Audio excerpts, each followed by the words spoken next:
Hello, welcome everyone. This is the Washington Race Equity and Justice Initiative webinar. Thank you for joining us. This is our first webinar in this COVID time. So we have a lot to get into. Our topic at hand today really focus on racialized ableism. And this is a topic that would be relevant even prior to this pandemic, but we also want to discuss how it's going to be relevant while we're in this phase, this storm, and how it's going to continue to be relevant kind of beyond and into the next phase of our new normal, right? My name is Omid Bigari-Garikani. I'm with Just Lead Washington as Director of Equity and Community Partnership. Just Lead Washington coordinates the Washington Race Equity and Justice Initiative, REGI for short. So not a person, but a acronym.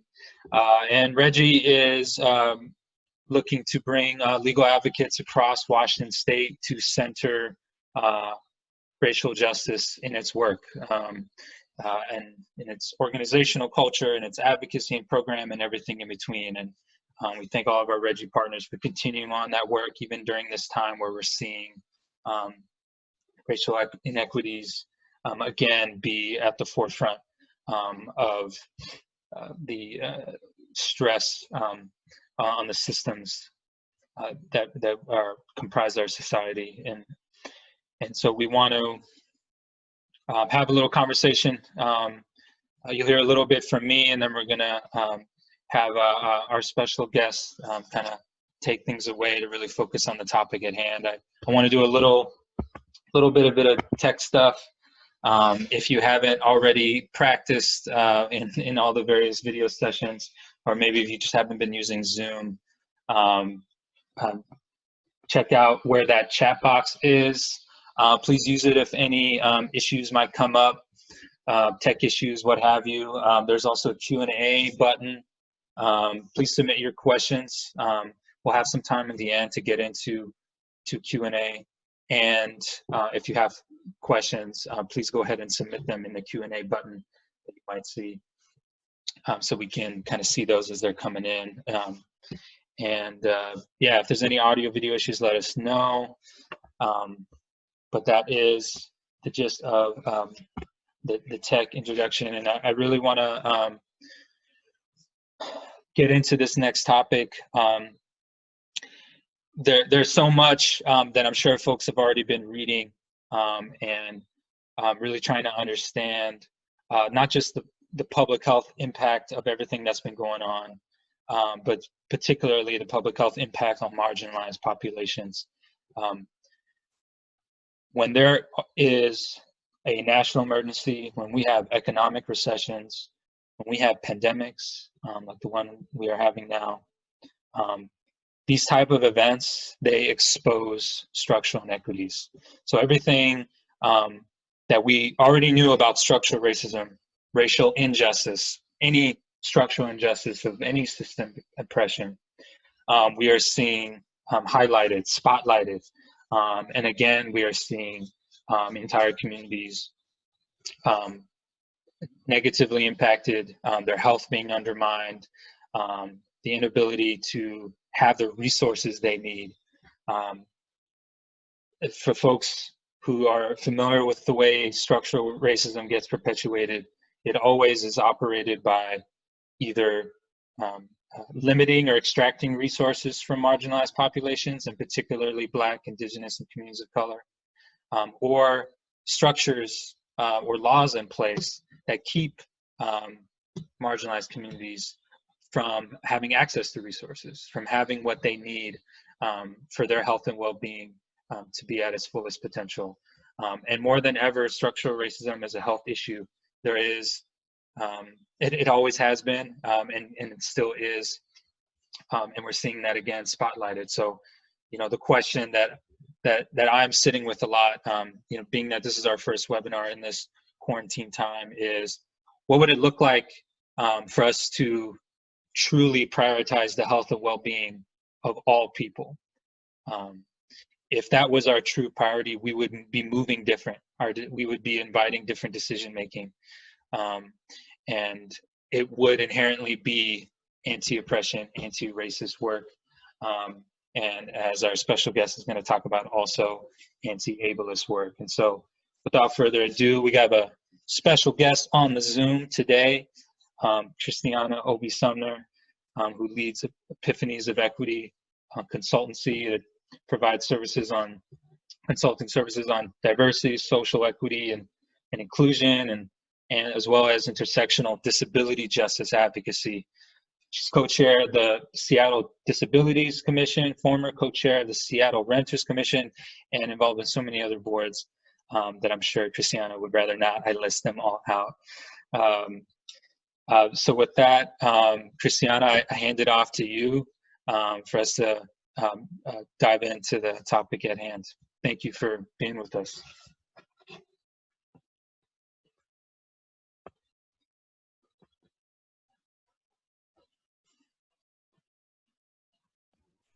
Oh, I was on mute the whole time. Hello, everybody. Thank you for that great introduction. So we all know what we're here for. Talking about racialized ableism before and after COVID-19.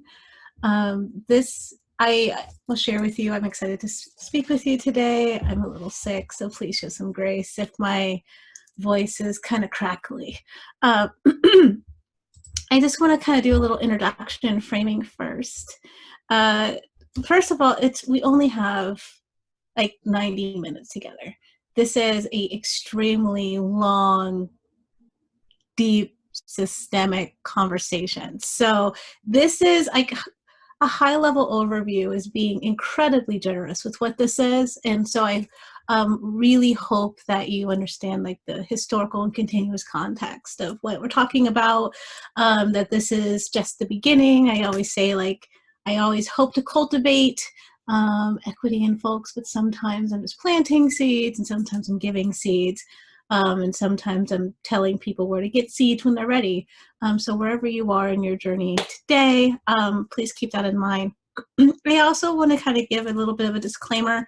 I'm going to be speaking on sort of the patterns and themes across these sort of issues of racialized ableism, medical racism, all these different sort of things. But I also want to make sure that you understand that this is not homogenous. Communities are not homogenous. Blackness is not homogenous. Indigeneity is not homogenous.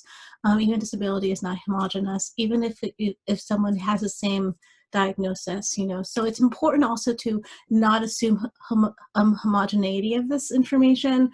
How this may look like in your practice here in Washington State could be very different than how it looks like on the East Coast or anything like that. Also, to the point of it being sort of high level, this should be a very small part of your journey, and we'll talk about that as well. So hopefully that this is information that kickstarts some lifelong learning and that you use it and that you prioritize learning going forward. So those are some really disclaimers to start off. So let's just get right into it. I think the first thing is talking a little bit about some of the terms I'll use today, and I'll try as much as possible to define those terms so that it's not just, you know, what in the heck was that thing that you used. If you do have anything that you are wondering about, something that I did not cover, please put it in the chat for the Q&A section afterward and I could define it. But the first thing I think is important before we start the conversation is talking about disability rights and disability justice. Because when we're talking about this, in a lot of ways I'm talking about disability justice. So it's important to know what that means, especially in a legal framework, because that's where kind of disability rights lives. So let's talk about that. Disability rights was, you know the story. They went through with the ADA 504 section sit-in. That was not enough. They needed to have civil rights for disabled folks, largely because the Civil Rights Act of 1964 did not cover disability. And so there was still ongoing systemic and institutional and administrative oppression that was happening towards disabled folks. There was still, what you call legal discrimination.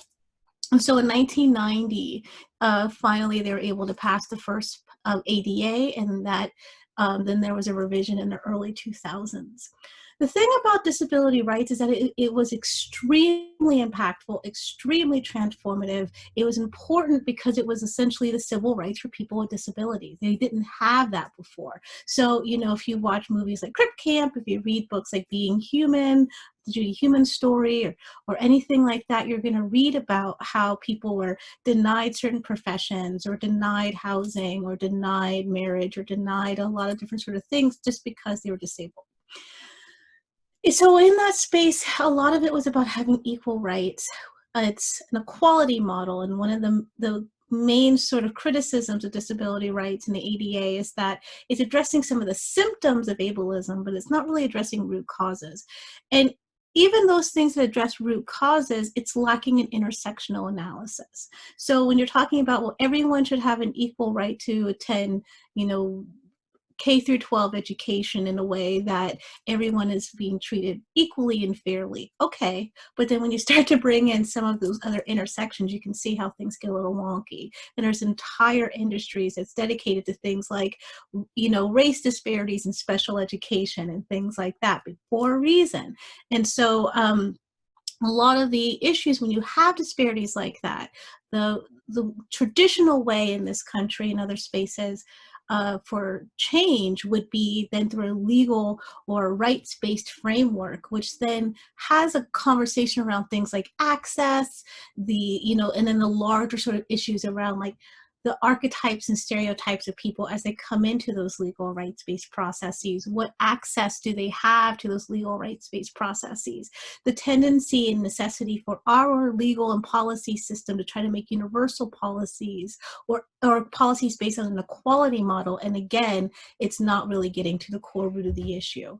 Now, disability justice is a framework that was created by a group of queer, Black, Indigenous, and people of color, or BIPOC is an acronym that we'll hear me use from now on. And it's kind of, some groups are continuing to hold that work like Sins Invalid. So this is the cover of a book by Sins Invalid that is it's like a primer of disability justice. And the reason why this group of folks created this liberatory framework is that they continue to see those sort of intersectional disparities and lack of coverage of rights and inequities in the disability rights movement. So when this is more on like dismantling those systems of oppression in those sort of intersectional ways.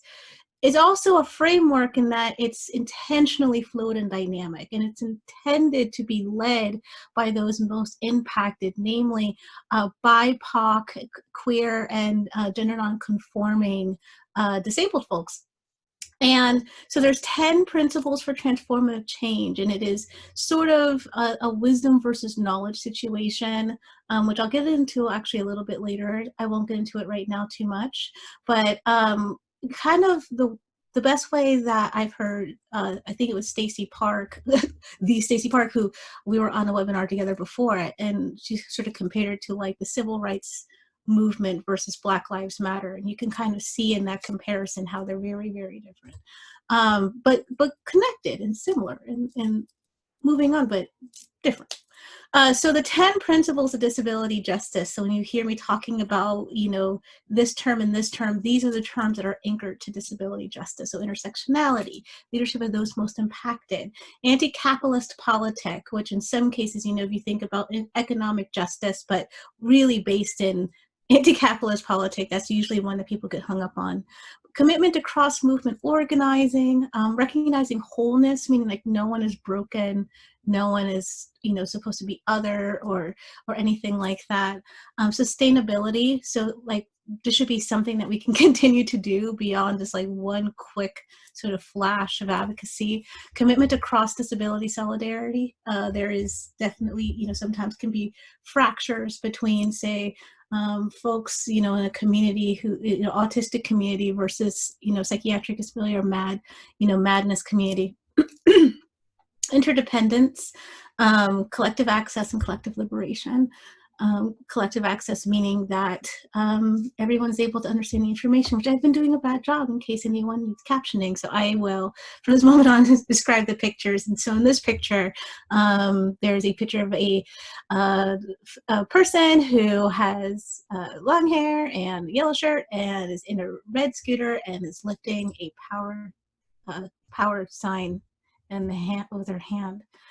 I also want to kind of outline intersectionality. There is a tension between the contemporary and the original intent of intersectionality. If you don't know, intersectionality was created by a legal scholar in the 80s named Kimberly Crenshaw, and it was based in an observation that she made that at a particular warehouse, there were Black women who were told that, they pretty much couldn't get a job at this warehouse. She went there and she looked at it and through this sort of legal process that was happening. And the warehouse was like, no, we hire black women. What are you saying? They're not discriminated against. Well, when you look at it, when you looked at the data, they did hire Black folks, but they hired disproportionately Black men for back of house work because of the bias and stereotypes that women shouldn't be doing, that sort of manual labor. And then they did hire women, but they hired primarily white women for front of house because of that bias of like, well, women are supposed to be doing administrative work. But because of the intersectional oppression and bias and discrimination of being a Black woman together, they were not getting hired because they were not hiring Black women for back of house for gender-based discrimination, and they were not hiring Black women for front of house based on racial discrimination. Now in the contemporary text, it's kind of like this advanced diversity. So people use intersectionality more so now of like, well, everyone has this intersectional identity of all the different sort of things that they have. And there's like the addressing framework that goes down different types of identities they can look at. There's narrative identity development. I think that, in that space, it's good to start having broad conversation around how our identities intersect. However, in the case of this context, I just want to make sure that we're foundationally rooted and that the sort of intersectionality that I'm going to be talking about is closer to the original context. So the operating definition I'm going to offer to us today for intersectionality is anything that is compounding marginalization or harm or standing in the middle of a synergy of multiple types of bias and discrimination. So an example is like, social distancing enforcement. There's a graphic here with people sitting in the park who look mostly like white folks, and it says between March 7th and May 4th, 97.5% of the social distance arrests made in Brooklyn were of people of color. And the picture, I believe, is from Central Park, May 2nd. So this is, when you think about this, you see this park and there's, and they talked about how in one park that was in a white neighborhood, middle class, where people were social distancing, they were just kind of left to their business. In another park, disproportionately Black and brown, lower economic, levels, a whole bunch of arrests were made and citations. So in that, you can kind of see how that intersectionality changes, that when you are in a middle-class white neighborhood, there is an intersectional sort of privilege. And when you are in a Black and brown lower-class neighborhood, you're in this intersectional oppression. And that's kind of looking at it from that term in, in terms of racialized ableism. And so how I would, making sure I'm not I feel like I'm going really fast. So racialized ableism. What I would say is the operational definition we'll use today is compounded harm, violence, or bias at the intersection of racism and ableism. So essentially, if you're a Black person or disabled person, there are, say medical racism and then medical ableism, or there's racism and ableism, or anti-Blackness in my case and ableism, or whatever that may be. Racialized ableism is those two things working together. And gender, size, color, tone, color and the tone of your skin, and class often play a part as well. The reason why I think this is an important conversation, for example, is we're talking a lot right now about like the deprioritization of care in the medical space for disabled folks and elders, especially in the beginning. There's a lot of conversations about who should be deprioritized or who should be prioritized for care based on their prognosis, based on their disability, based on their age, based on all these different sort of stuff.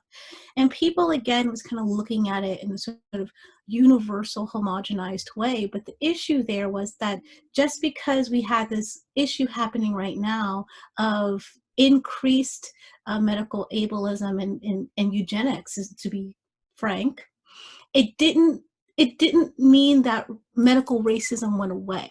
And so in the beginning of the conversation, in the beginning of the pandemic, this was something that a lot of BIPOC disabled folks that I knew was arguing in these conversations around deprioritization of care, is that there wasn't an intersectional analysis. They weren't, and those conversations that were happening in those policy circles often didn't have the leadership of those most impacted, which is also part of the disability justice framework.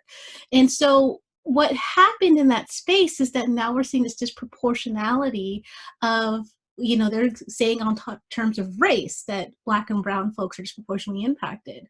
But as I will talk to you today about, there's also, it's really this implicit intersectional of Black and brown folks and disabled folks, Black and brown disabled folks. The issue about that is that when people are not looking at not just the fact that they are an intersectional identity, but also why and some of the origin of disability that is different for other folks who who may be in different sort of spaces and have and acquire or develop their disabilities in a different sort of way, then we're not actually addressing the root causes of the issue. And so hopefully it kind of gets to that. And really what I'm talking about in this case is environmental racism. Environmental racism, a definition around this is an intersectional and compounded harm, violence, or bias for BIPOC stemming from racist practices and policies in environmentalism, urbanism, and or city planning. And so this has a graphic here where it says environmental racism is nothing new. And there's a brown family, nuclear style family in front of a house. And in the background, there is a sort of like a warehouse or like like a nuclear sort of plant and cars. And it says race is the most significant predictor of a person living near contaminated air, water, or soil. 56% of the population near toxic waste sites are people of color. People of color have seen 95% of their claims against polluters denied by the EPA. 38% of people of color have 38% higher nitrogen dioxide exposure and are 2 times more likely to live without potable water and modern sanitation. Well, why does this matter? Well, it's all about, again, root causes versus symptoms. Right now, when we're thinking about Black and brown folks being disproportionately impacted, we're thinking like, oh, why is that happening? Well, there's a lot of reasons why that's happening. But I think one of the conversations that are being left out is things like environmental racism. In 2019, there was an article that came out, as well as some research from Monroe College, about a place in the Bronx called Asthma Alley. Asthma Alley is a specific neighborhood in the Bronx that is 97% Black or brown.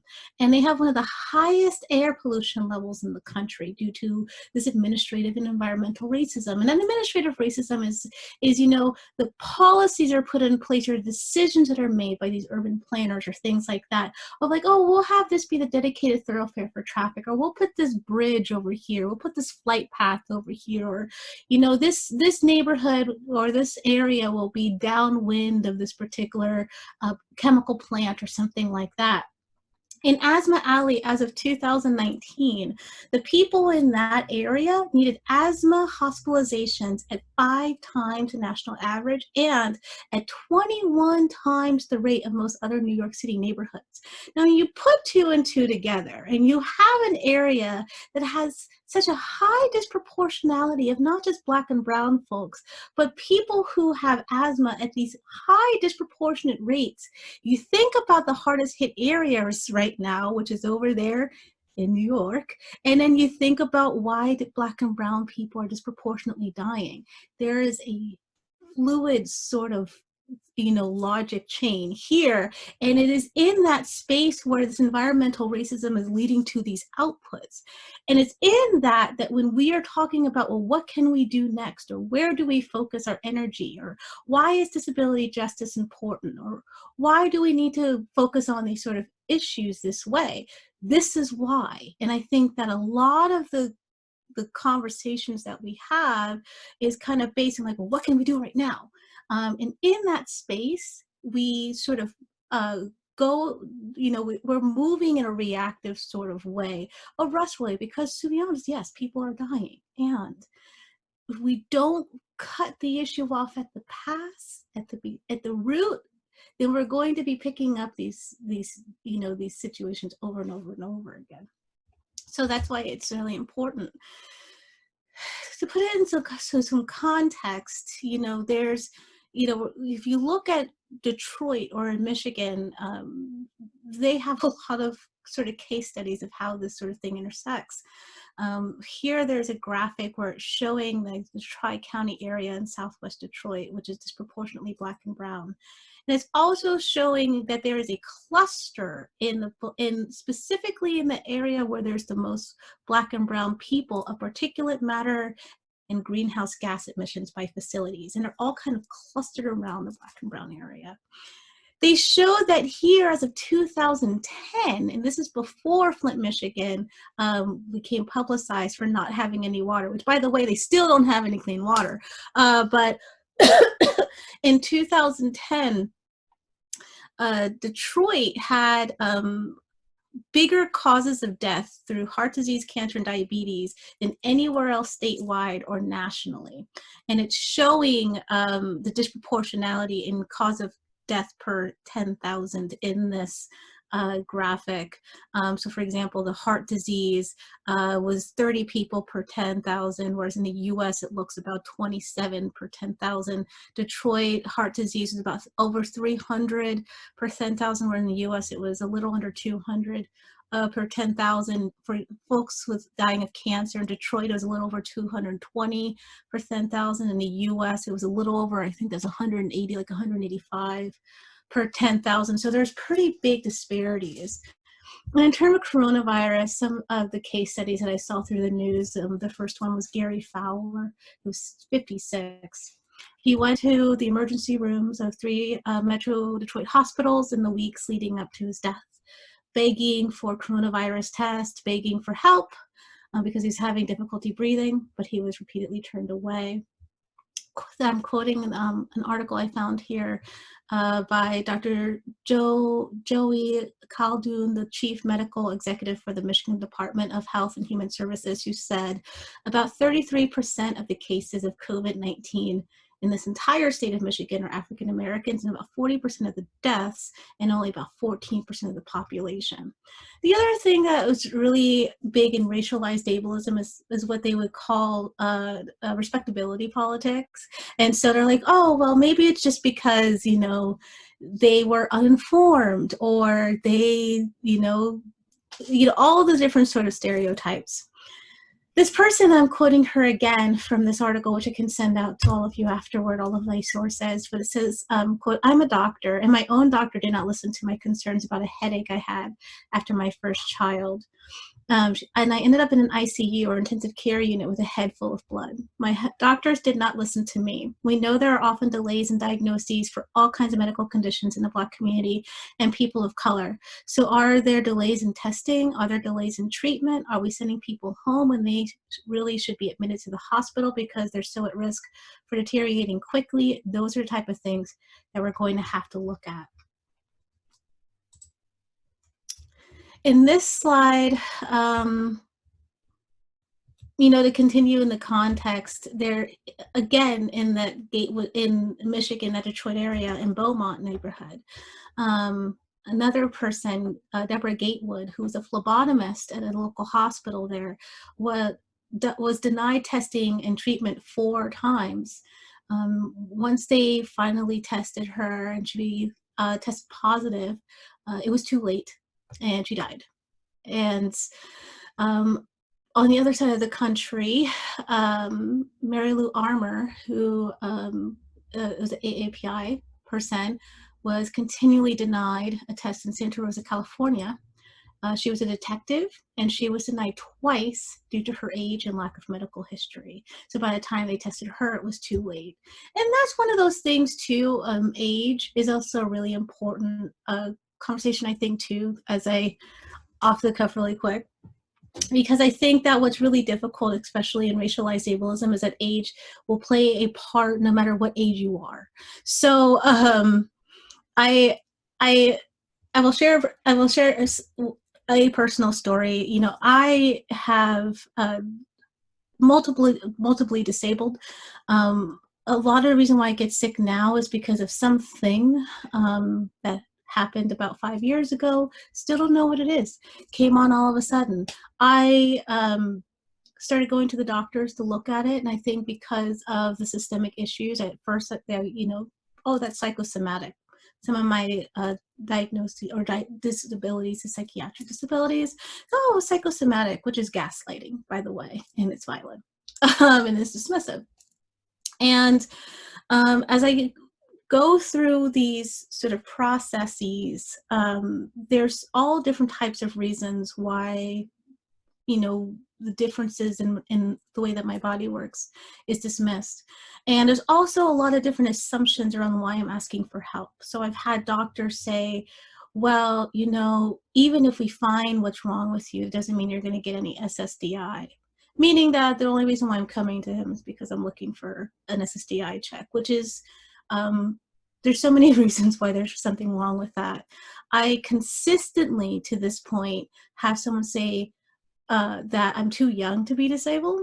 So a recent doctor's appointment that was actually going to be one of the only doctor's appointment with that doctor, the first thing that person said when they looked at my chart was, "Oh, you have so many diagnoses for someone only 33. You're so young. That's so surprising." And it was one of those situations where I realized right away, because of my experiences, because of the research and the work that I do, I'm like, oh, I'm not going to get help here. And that's what's it's a shame. And it leads to some of the things around, racialized ableism and some of, the impacts of that in terms of perceptions of the medical system in general and medical mistrust. And I feel like in this case, when you see the word medical and things like healthcare systems, I would say any system at this point, so not just healthcare systems, but political systems, legal systems, school systems, social systems. There's a lot of distrust in how people see it. So in this graphic, there are two sort of trees. One says perceptions of medical racism, and the question was, doctors treat African Americans and white people the same. 55% of African American patients disagreed that they felt like doctors treat white and Black folks the same, and 7% of white patients disagreed, which shows a difference in lived experience. The next question is, in most hospitals, African Americans and whites receive the same kind of care. 44% of African Americans disagreed, only 7% of white patients disagreed. Under medical mistrust, there's a question that says, you better be cautious when dealing with healthcare organizations.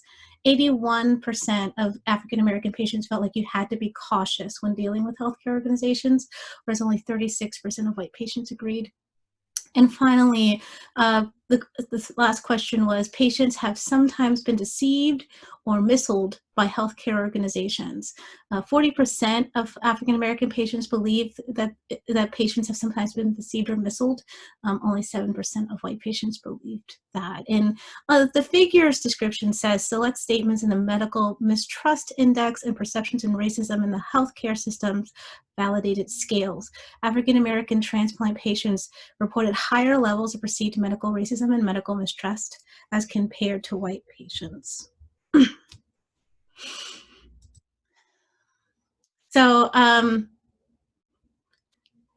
moving to like some of the systemic issues as well with addressing this in an equity framework. This is a graphic that says preventing COVID-19 in the Black community, and it comes from a sort of community engagement session that happened in Washington County among Black residents. That's near Ann Arbor, Michigan, again, Michigan. And it's two different pictures, and one has a straight line that says perception, or a straight road with two cars on it that says perception, and the road looks smooth and straight, and it says stay-at-home order, in a sign on one side, and social distancing in a sign on the other side. And then the reality picture, the picture that says reality on top of it, is a very winding, undulating road with lots of cracks in it. There's cars all over the place. There's safety cones in the way, and the signs that are held up on that road says poverty, lack of access to healthy food, systemic racism, mistrust in medical professionals, and underlying health conditions. It also said, according to the residents of Washington, 12.4% of the residents there identify as Black, and 48% of the coronavirus cases from that county were African American residents. In addition to some of these issues is having a lack of representation, or again, that leadership of those most impacted. As I have seen some of the, the task force and the advisory councils and the people who are having these conversations, it's not that there aren't disabled BIPOC looking to talk about it. It's just that they're not at those tables. They're not in those rooms. They're not at those press conferences. They're not the people who are making those policy decisions. And a lot of it is because of the history and how we got here, the origins of it. They're not the people who've been,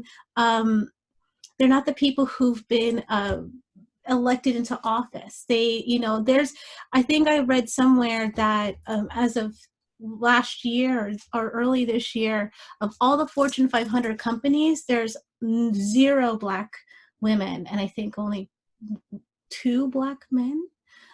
So you think about, like, if there was going to be someone who had an awareness of the situation, and I think what's important about this is this,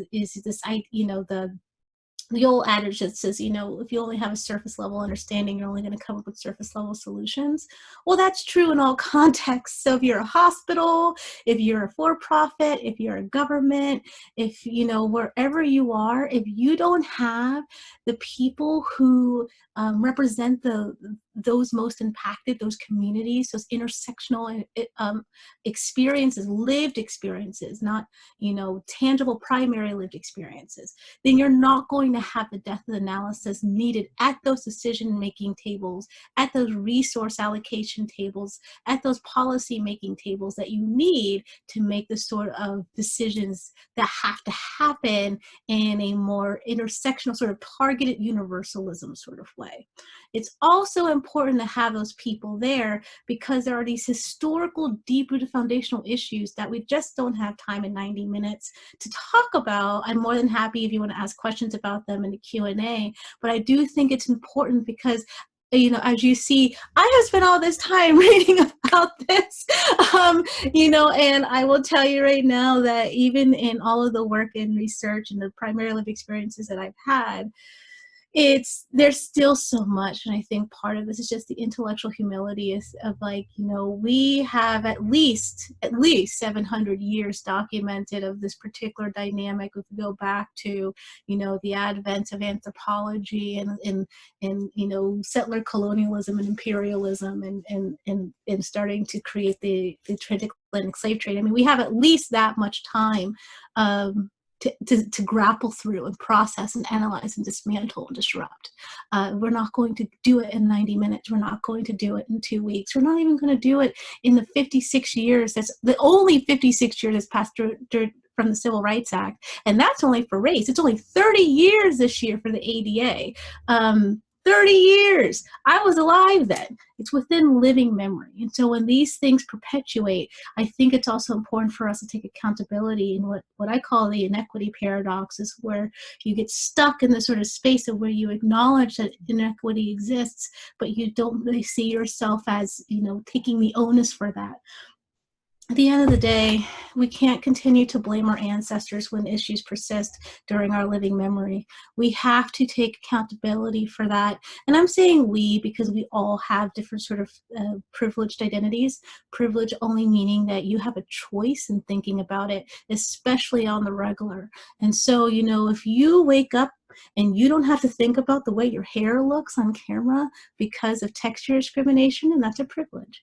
If you do, then that is part of your marginalized or oppressed identity. And so I think for those of us who have those privileges in places like, our size, our age, our class, our nationality, the resources we have access to, the power webs that we have access to, we can use that to try to disrupt some of these systems.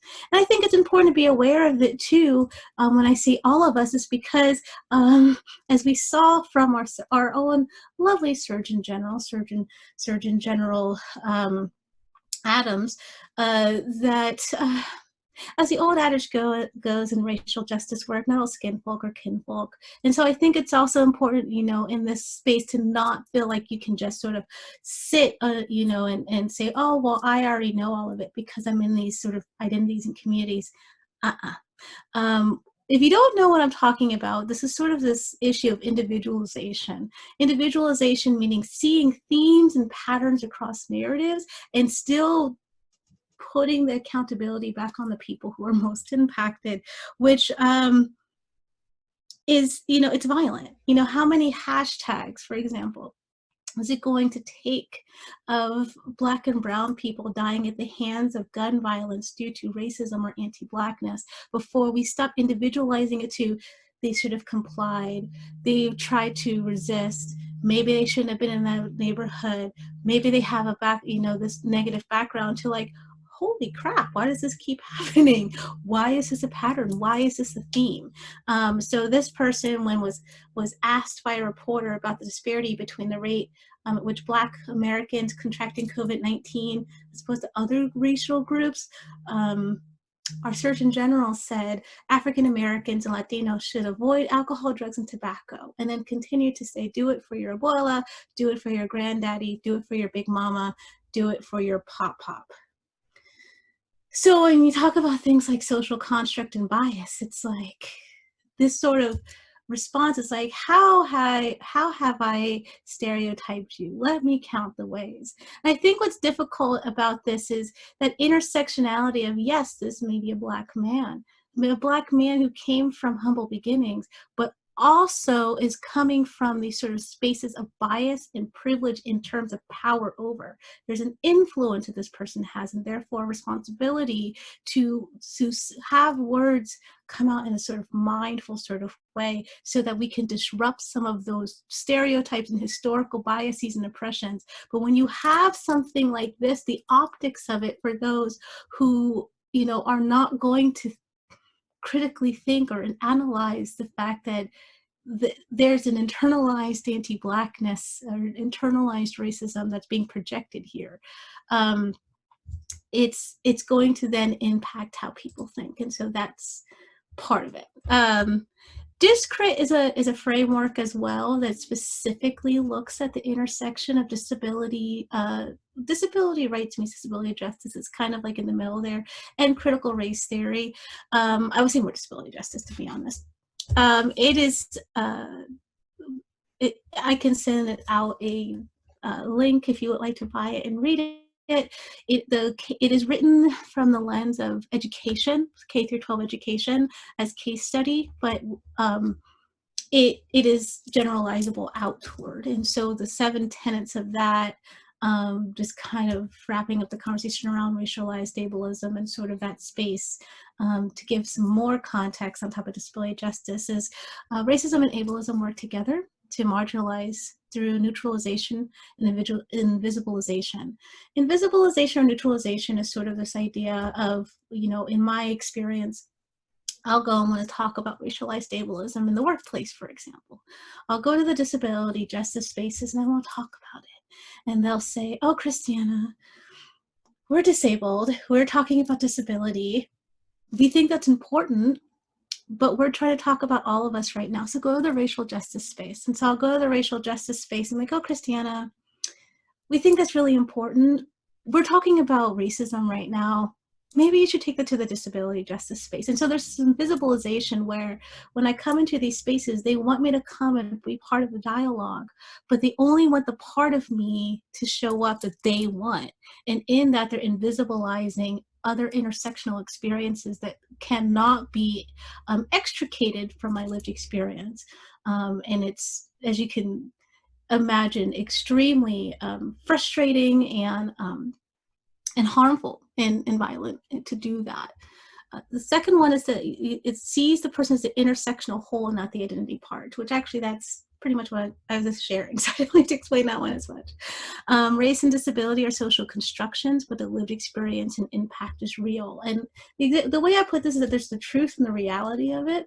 Like the truth is that things like race is a construct meaning that we as a society implicitly or explicitly came together and kind of made up these rules that we decided we're all going to follow, or that we follow because of some sort of oppressive force, marginalization, all these things we're talking about, environmental racism, systematic repression, targeted sort of action against communities, things like that. But the reality is that it's harming people and it's killing people, and people have died because of it. So even though we are sort of making this up as we go, it is also killing people as we're making it up as we go. So it's important to recognize the both and of that. Again, this also has the intersectional principle of amplifying voices of those most marginalized and often silenced.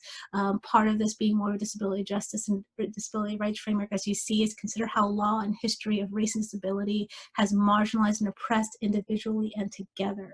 So actually, instead of trying to work within systems of policy and legal advocacy, how can we analyze and look at that and how it has, they have both and intersectionally harmed the community in its intersection. 6 is also one that usually of the, other than anti-capitalist politic, the other one that kind of sticks in people's craws. So again, lean into the discomfort of this one, but that white and able-bodied folks have centered their identities as property within the movement. There's a good book called the Investment in Whiteness, and it is talking about how it is beyond white privilege, it is beyond white fragility, but that whiteness itself has a value. It has a value in terms of success. It has a value in terms of social determinants of health, and how you will, like we talked about environmental racism, that you have less of a likelihood of being near soiled air, water, or soil if you're white, or if you're able-bodied, you're less likely to experience ableism. Although you can, but that's I feel like that's a whole different conversation. Ableism in terms of bias or perceived bias, perceived ableism. But there's a property to it, and so to be aware of that possessive investment. And finally, to resist and fight for social equity in all forms. There's also a piece here around knowledge and wisdom. So, I kind of talk about disability rights in terms of knowledge and disability justice in terms of wisdom. Disability rights in that, you can, in your knowledge, you can create policy change, but again, who has access to that? We can go through litigation, but who has the resources for that? We can apply the ADA to some of these issues, but does it cover equity issues like this, or is it beholden to an equality framework? And we can begin the conversation in our communities and in our workplaces, but who exactly will be centered in those discussions and who will be leading those discussions? With a wisdom sort of approach of disability justice, we would be amplifying, centering, and moving towards a space where there's the leadership of those most impacted. That we're going to not only disrupt systems, but also infuse these new liberatory and equitable frameworks into whatever systems that we decide to maintain. If we decide to maintain a system, we would make sure that the new spaces that we enter into to be equitable, be intersectional, and that there would be a space for interdependence. Right now we're seeing a lot of interdependent work in terms of community mutual aid, and that can always grow post-COVID-19. That we truly honor and center cross-movement and cross-disability solidarity, that there's collective access and liberation and sustainability. And if these look familiar, it's because they are the 10 principles of disability justice, but put into the context and framework of where we've been. There's two images of knowledge and wisdom. The first one is an image of information. This is a whole bunch of purple and green dots everywhere. Then there's knowledge, where there's purple and green dots, but now they have connections, but it kind of, the connections are multivariate and multifaceted. And then wisdom, where there's just one purple dot and one green dot, and you're going to see, oh, here it is, and here it's going. The other one has a quote from William Cowper that says, knowledge is proud that he has learned so much wisdom, and wisdom is humble that they knows not more.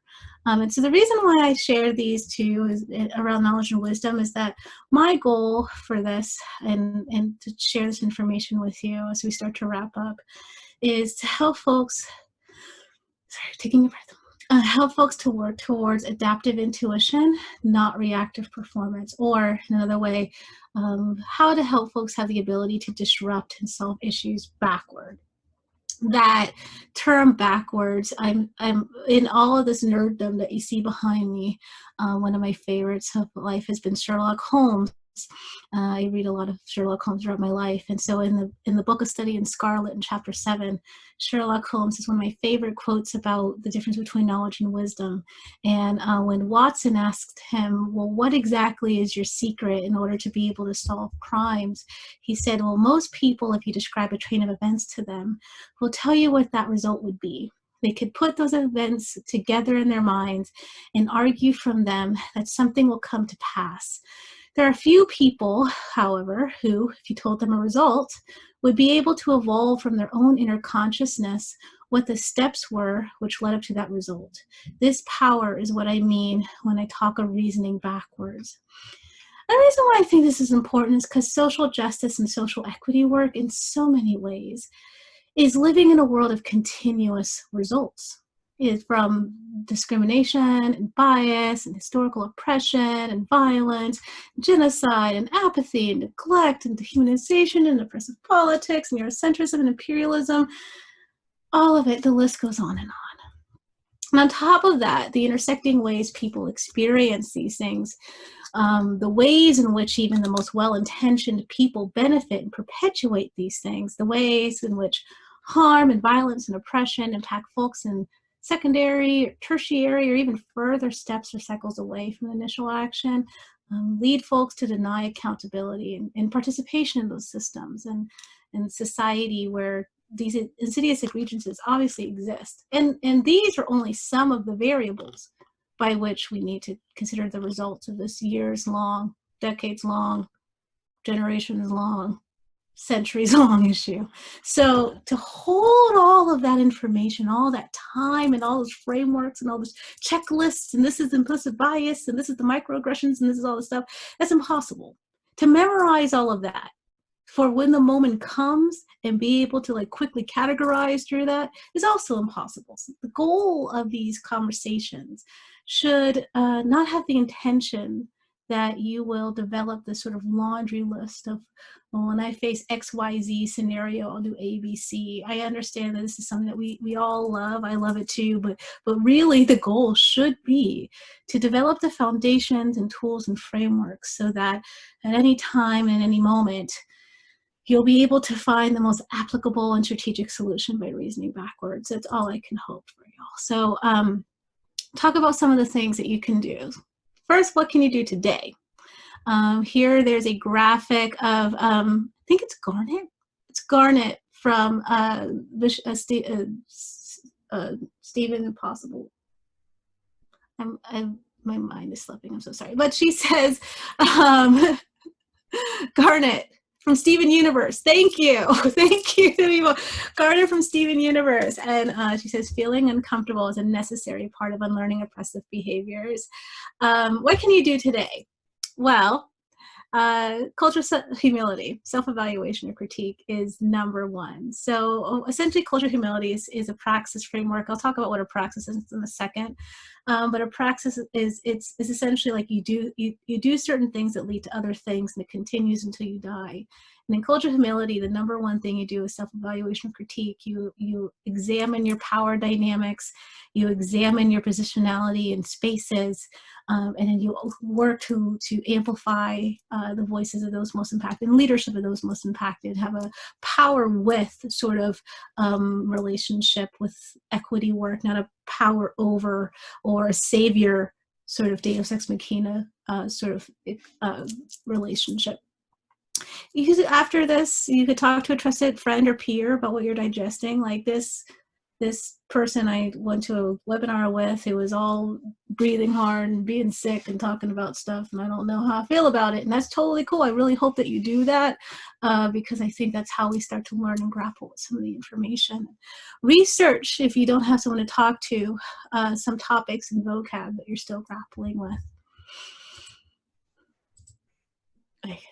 How to continue some of the education when I talk about that? Well, articles are always a good space. Focus on narratives and research from trusted sources. There's always not just going to be, there's a lot of articles floating around right now. Even if it's on your social media with your friends, just make sure that you check your sources, check the dates, check those different sorts of things. There's also books, if you're a bookworm like me. There's multitudes of lists and filters available of reviewed and vetted pieces, meaning that if you go on right now, I bet you somewhere on LinkedIn, someone has made a book list that says, hey, if you want to learn more about COVID-19. I also have a resource list around the intersection of race and disability, disability justice. That is like 7 pages. I can send it to you. It has books, articles, videos, and some reflection questions. Mostly just because I'm a nerd and I use it for my own reference, but I can send it out to Just Lee to send to you, so you'll have a head start. One of the things about this is continue trainings and follow thought leaders.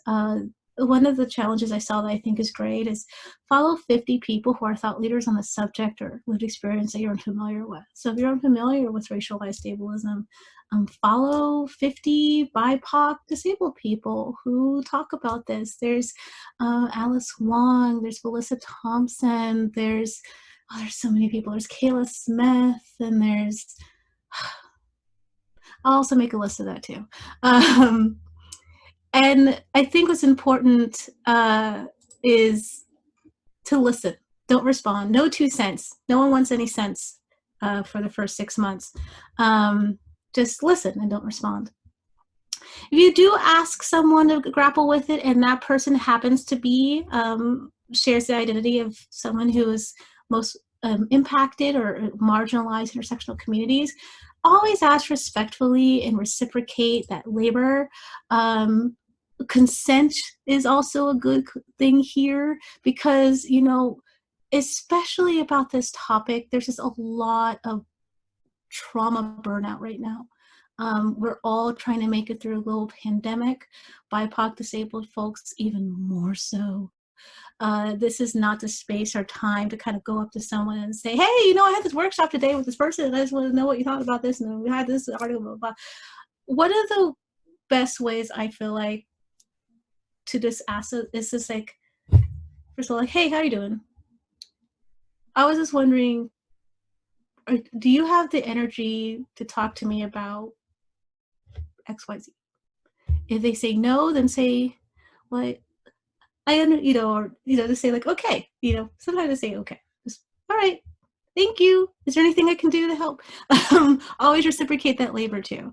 If money is tight, I've had folks buy me takeout, and it really means a lot right now, you know, stuff like that.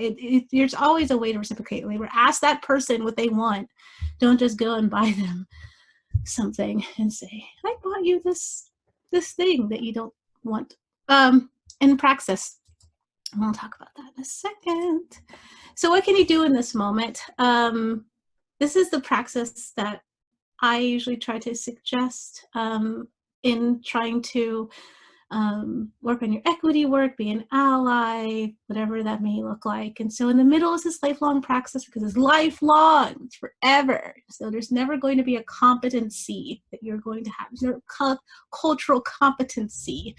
It is a lifelong journey for everyone. The three sort of spaces is theory, practice, reflection. Theory, practice, reflection. You go from theory to practice. You take a risk in trying to apply that theory into practice, into you know, your experiences. Lean into that discomfort of that risk. And as you go from your practice to your reflection, try to learn from your mistakes or learn from your success. This is what went well. This is what did not go well.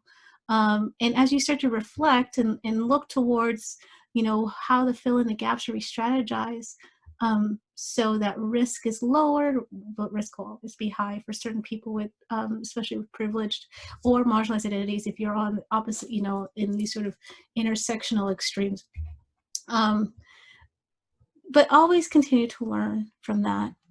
In the bullets, I say become familiar with emerging frameworks and movements. There are a lot happening right now. Community mutual aid is popping off. A lot of this sort of different views of anti-capitalist politics is popping off. The racial justice movement is shifting a little bit. The disability justice movement is shifting a little bit. So there's a lot of different sort of spaces. Familiarize yourself with it, especially as legal advocates, because they will be likely frameworks that come up as we start to go back into an open economy, and people are going to need more legal representation and sort of disruption of those harmful and violent systems and impacts.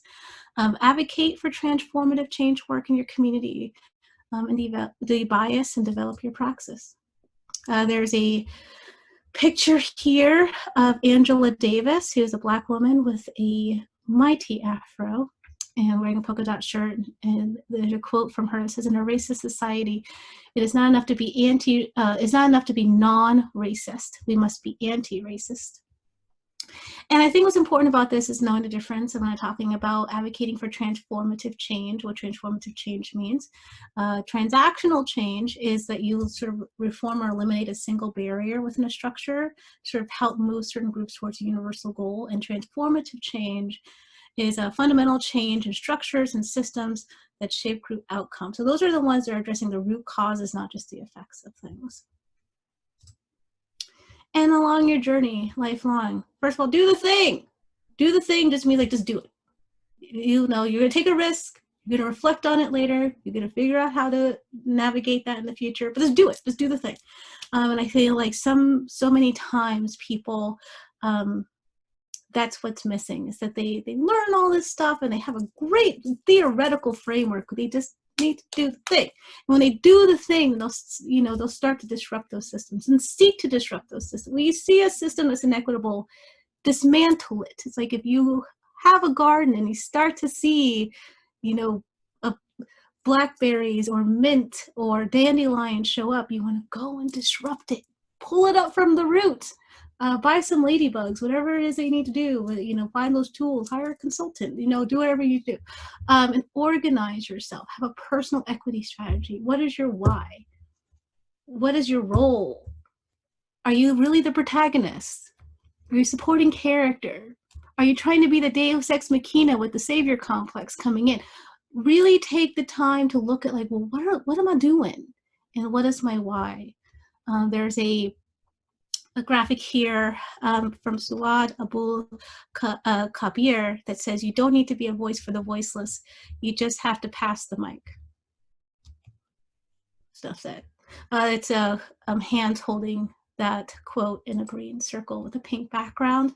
And why is it important? There's these stair steps here of the individual, which is your feelings and belief, the interpersonal, actions, behaviors, language, institutional, legal system, education system, public schools, and societal collective ideas of what's right. And what's important here is to limit and address bias. Active and ongoing work will have to be done.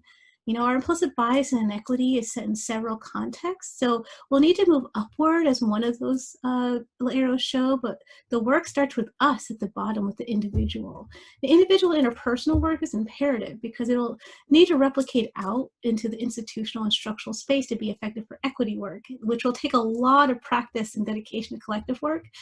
But at the front, inequity and implicit bias is important right now because, of our sort of sociology of knowledge, or that we as a society have come to a space where we recognize this is an important topic, but it's just one, things like implicit bias and microaggressions and stuff, there's just one product or tool in a larger scheme. Even things like racism and ableism and racialized ableism, we have to get closer to that sort of, capitalism, sort of those, larger structured issues, the traditions, the policies, the systems, the histories, they all make up the context and setting of inequity and bias. It's already something that's happening, and it requires active intervention. Active intervention. You can't be passive. You have to be actively anti-racist, not passively non-racist, right? And it is building a new way of understanding consistently with the vitality of the social, cultural, political space. And it's also important to add this to your understanding to your toolkit as a way to more critically examine situations, contexts, and interactions that may not be equitable.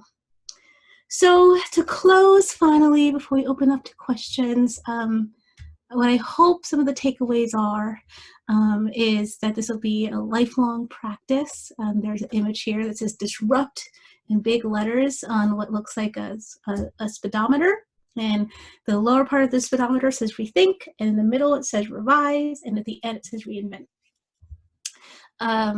This workshop, like I said earlier, this workshop may not have planted a seed, but it may have given you a seed to plant yourself. And so I'm hoping that if you are in that latter category, that you take the time to do that. Life in society is ever changing. We talked about those constructs and how things are fluid and dynamic and are never the same. So it's important to recognize that, and also not to see that as bad. I always talk about how it's like a video game like Mario that's been going on forever, because I started playing Mario since like back when Mario was in Donkey Kong. That's showing my age, but you learn everything. The learning is scaffolded. It's not saying that you didn't get through Super Mario, didn't say that you didn't get through all these sort of things, but it is saying that at the end of each of these different sort of eras, epochs, gameplays, that Bowser still takes Princess Peach off somewhere and you have to start it all over again. It's not saying that all of your work was not for something. You learned about the mushrooms, you learned how to use the feathers, you learned to find an ally in Yoshi, you learned to keep your eye on those ghosts. But the thing is that because society is ever changing and equity is ever changing, then Bowser has so far continued to play us in the end and take Princess Peach somewhere. So what we need to do is continue to advocate and disrupt that. So one of these days we just say, you know what, Bowser, I have enough of you. And maybe 2020 is that time. Remember that everything takes practice about 40 times. And so like 40 times is 40 times. So that's 40 times once a week. Then, get ready for about a year of practice before you start to see it become part of your everyday sort of mindset. And if it's even further out, even more so. The other thing too is that remember that humans are fallible. Intent versus impact is important, but the road to hell is paved with good intentions. So do not lean on that. Make sure that you bracket, the good intent piece, and that you're actually moving in a space on the road to equity. And finally, work again, like I said, work backwards towards adaptive intuition, not reactive performance. So with that, I thank you for your time. The last question is a picture of the incomparable Audre Lorde, who also has a mighty afro with glasses like mine that are kind of black and secretary-ish. And she says, caring for myself is not self-indulgence, it is self-preservation, it is an act of political warfare.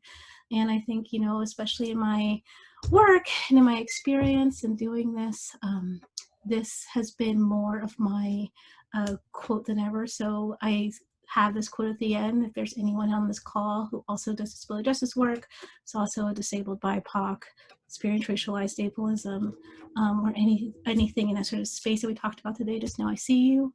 I'm with you. We need to sustain ourselves, even though I'm as I say, as I do a webinar while I'm sick on antibiotics. And that we got this. We're going to get Bowser in the end. So with that, I leave it up to questions, and I thank you for everything. Thank you, Christiana, so much.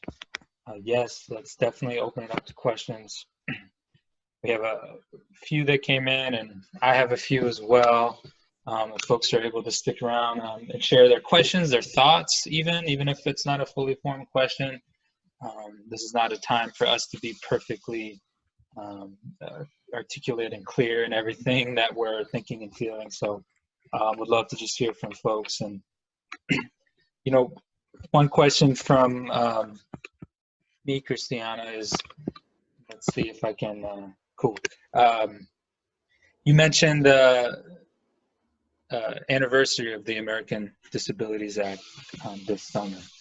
And so kind of back to what you already began to chat about, I was wondering if, you know, as that time comes and we commemorate 30 years of the ADA, and while this pandemic is continuing to ensue, what for you feels most urgent for us to collectively understand right now in terms of kind of turning the next page on disability justice work? Big question. I think there's two. I think the first thing is that I have rarely seen any conversation happening in you know, the areas where the business is happening, like policy places and stuff like that, that's intersectional. I'm just not seeing it. I'm seeing a lot of like siloing of like, this is a racial disparity, but we're not talking about all of it, you know. I'm also not seeing those folks in those spaces either. And so I think there's an awareness that we may be having conversations or making policies or having directives coming from folks who have a surface level understanding. So there's that. I also think that what's important is that this is a historical issue. Coronavirus didn't start anything, it just revealed it.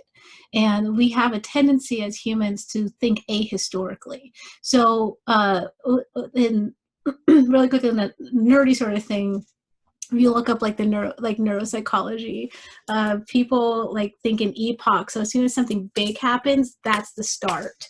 And so with coronavirus, this is the start. If something big happens, that will be the start. And we will have a tendency to think ahistorically about this. So I think what's important is to make sure to remember that like time is a fluid thing. Boundaries are constructs. You know, even here in Washington, they're like, oh, these counties are going to open up because they're doing better. But like, what is a county boundary? What is that? So those are the sort of things of like to try to be critical of those sort of things as we look at it so that we can really get to some of the root causes of the issue. That's awesome. So we got some more questions coming in. Questions. One person asked if you could speak a little more to the role of anti-capitalism. Why is that important on this topic? So that is also a big question, but what I can do to try to bring it down to maybe one or two core reasons. Capitalism, in almost every sense, it's based on productivity. And I think this is, especially in terms of racialized ableism, it's based on productivity. And productivity is also another construct because as you see, especially with like the work from home thing, a lot of disabled folks have asked to work from home for a very, very long time. And the conversation has always been about, well, is it actually going to lead to the sort of productivity that we want? Right now, there's a lot of people making decisions about that based on them as non-disabled people not being productive in the middle of a global pandemic, which actually makes sense. But there's a lot of folks who are able to actually thrive at their job more, which I've heard this tension as well. The productivity culture is also one of the foundational bases of ableism, because you're also saying like, oh, well, this person is disabled in a certain way, I can't use them. They're no good for, you know, doing the sort of thing that we see as productive or useful. And so in that, like I said, I feel like this is its own training, but in that there is a lot of various intersectional oppressions that can happen. Everything from like that sort of deprioritization, you know, of like, oh, well, if this person lives, like what will, you know, this other person has more to offer if they were to survive than this person. And they talked about in medical textbooks how they have these sort of logic model conversations around like, if you had the disabled, you know, 25-year-old that, you know, well, that's in a wheelchair versus the 35-year-old mother with a college degree, who do you save? And so when we have those sort of things in our space that is coming from this idea of productivity, which is coming from this idea of capitalism, is causing an issue. Not to mention that as we are seeing in terms of the coronavirus response, certain aspects of capitalism also create inequity. And so when you're looking at these sort of static binary and, you know, things based in sort of the roots of this historic oppressions and systems here, it's only going to serve to harm. And so like if you're trying to fix your window and you keep trying to hit it with a hammer and cracking it, at that point the issue is not, well, why is the hammer the issue? The reason, the problem at that point is that we're not using the right tool. I don't know if that is a good off the cuff answer, but you know what? I will find some articles and things to send to you because it really is a very long and nuanced thing to talk about. And I also really do suggest reading the Sins Invalid Primer that you can either order as a physical copy or even as a PDF. They have a whole section of that book that talks about this, and it from essays of folks most impacted. So I really would suggest that. Yeah, and we got, you know, just different folks commenting, you know, how there's still so many disabled folks still being denied the ability to work from home, even in union jobs. So again, just seeing kind of these inequities play out.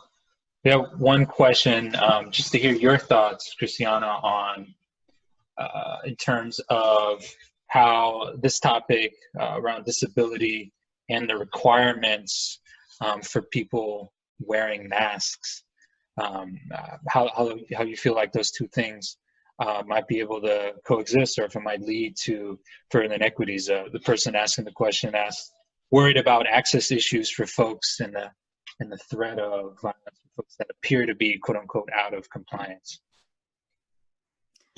I will say upfront, I think that the masks thing has its own space of inequity. As someone with chronic illness who have been wearing masks during times like springtime, wildfire time, you know, all those different sort of things, there's definitely a piece here that I think I just want to name around accessibility of masks for disabled folks and the sort of masks that they need. I have an N99 mask that I bought 2 years ago that has the filters that you put in.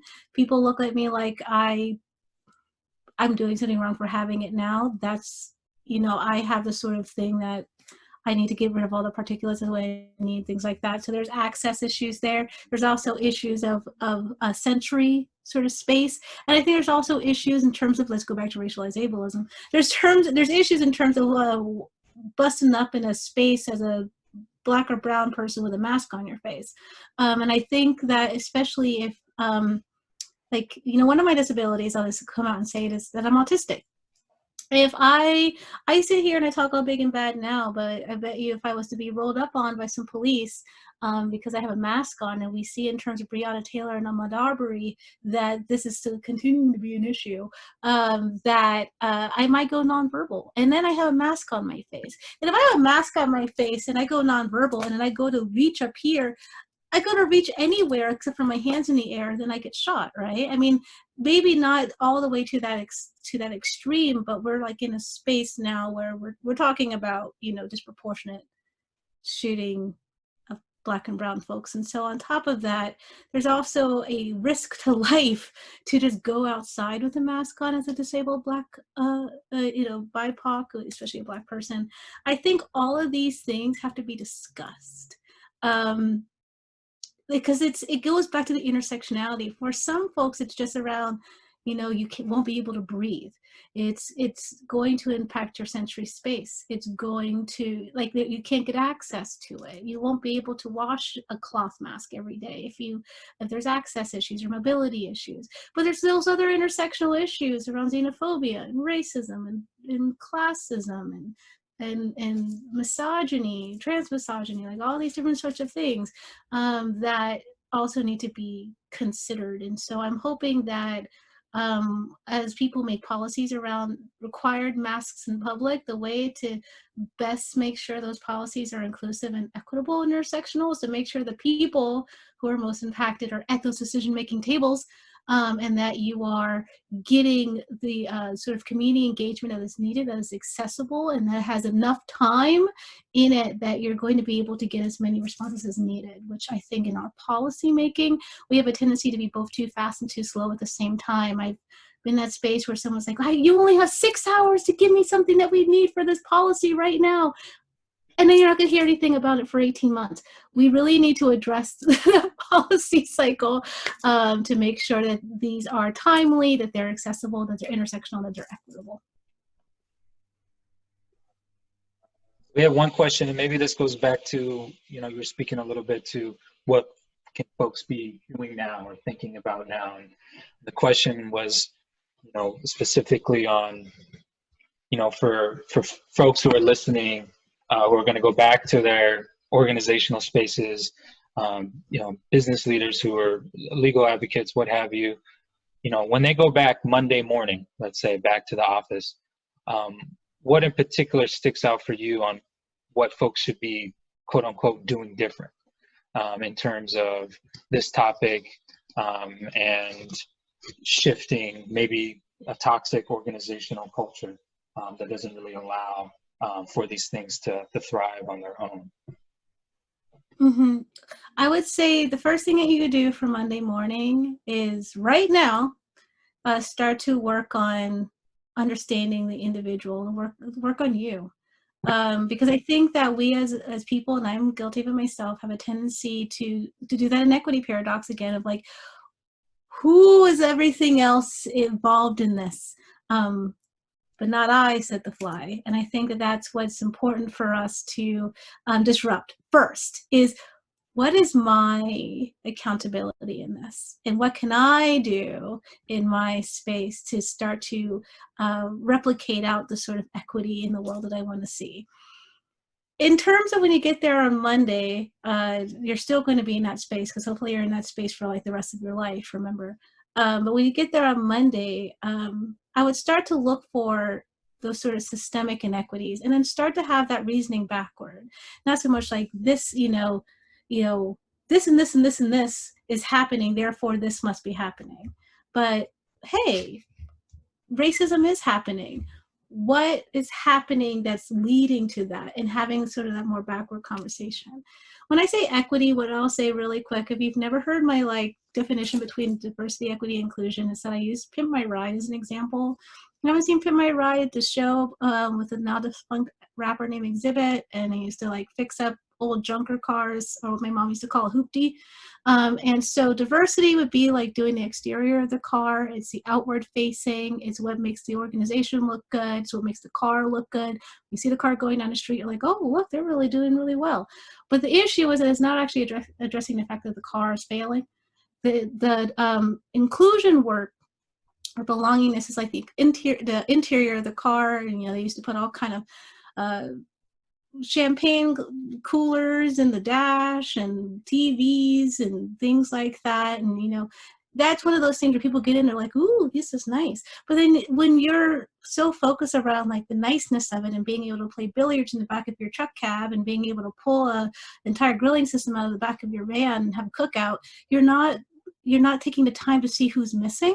You're not taking the time to see, is there a wheelchair lift in this car? Is there only one burner with hamburgers being cooked on it? Where are the vegans going to eat? You're not looking at who's missing that. You're just looking at oh, this looks like there's a lot of, people can belong here to be inclusive.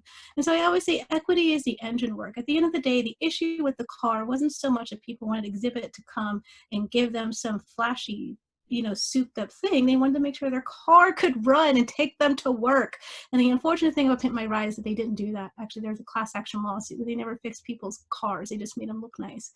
So I always say equity is the engine. Look under the hood of your organization. What's going on? Is your engine working properly? Is your transmission working properly? The transmission as mission. Is there mission drift? Are you actually doing the things that you're supposed to do? If you don't know how to do that, when you have a car that you don't know how to fix, you take it to O'Reilly's and you put in the little machine, and then the mechanic tells you what the codes are to help fix.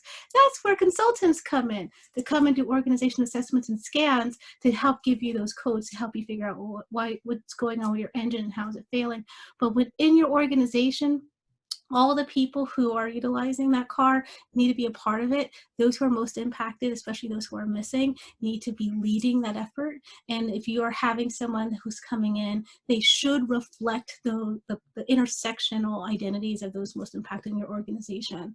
Unless you are acknowledging in your cultural humility that your organization is not yet at a place to hold a power positionality of a consultant who is BIPOC, and that there would actually be more harm and projection and deflection in that than there would be. And in that case, what I would do is first hire the person who represents the communities of those most impacted, be honest and upfront with them about that potential barrier, and then give them the option to bring in a white ally as a co-consultant if they choose. That'd be my suggestion. Beautiful. And I want to lift up one comment that came through. Just in this, time of stress and anxiety, this is just a comment. This is just a comment of gratitude. And I just want to center that for a minute. The comment was just letting us know how much they appreciate your time and thoughts, and appreciate the freedom we have not to fix everything right now, to make small differences, and understand that this is a continuous process. That is just so true in everything that we're dealing with right now. Any type of injustice, and really ensuring that our communities, our loved ones are cared for in the ways that they deserve to be cared for, like they've always needed to be cared for, but everything of which is so heightened right now. With the little time we have left, why don't we just, sorry for if there, I know there are questions we haven't been able to touch on. We're definitely going to share out some resources that Christiana mentioned. So we'll collect those for you. This recording is going to be available on the follow-up email, so look up for that, along with resources and other information. Different ways to stay connected to Christiana, to Just Lead Washington, to Reggie. This work, just with that last comment, this is ongoing work.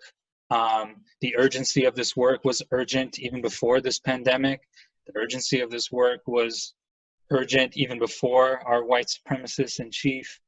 The urgency has always been there. And so we do need to kind of build these muscles, ensure we have a building mentality.